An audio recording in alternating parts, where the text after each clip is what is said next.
Okay, here's the old headlight switch. And to remove the knob,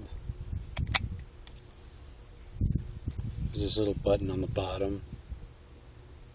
You just push that in, and then the knob will come right out.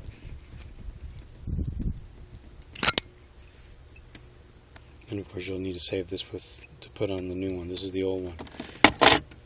But to get to that knob, to get to that button, you have to remove the lower dash.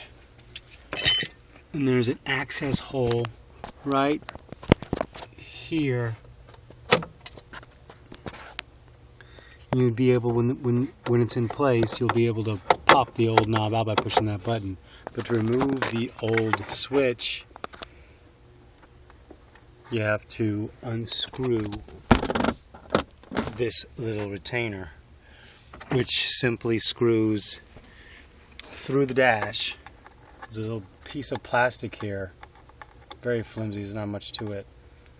This screws into the front of the headlight switch, and this secures the headlight switch. That's it. That's all that secures the headlight switch.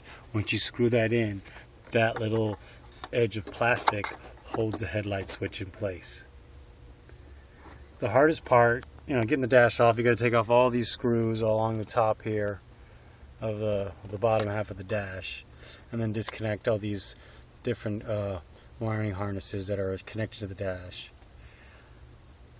And then to get the plug off the old one, you have two clips, one on each side.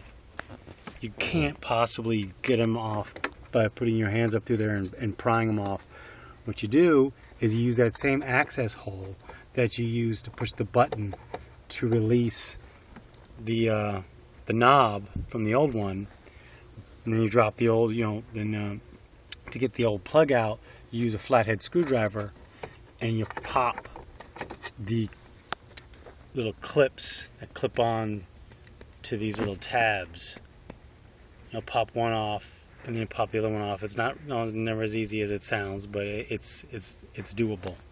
You use a flathead screwdriver, go right through this access hole, pop the clips off, pop it off, and then put the new one up in there and click the wiring harness onto the new switch. And all you gotta do now is reattach this little plug through there, being careful not to somehow damage this plastic, and then slide in the knob and click right back in there, and then that should do it. So it's not too hard, but it took a little bit of figuring out.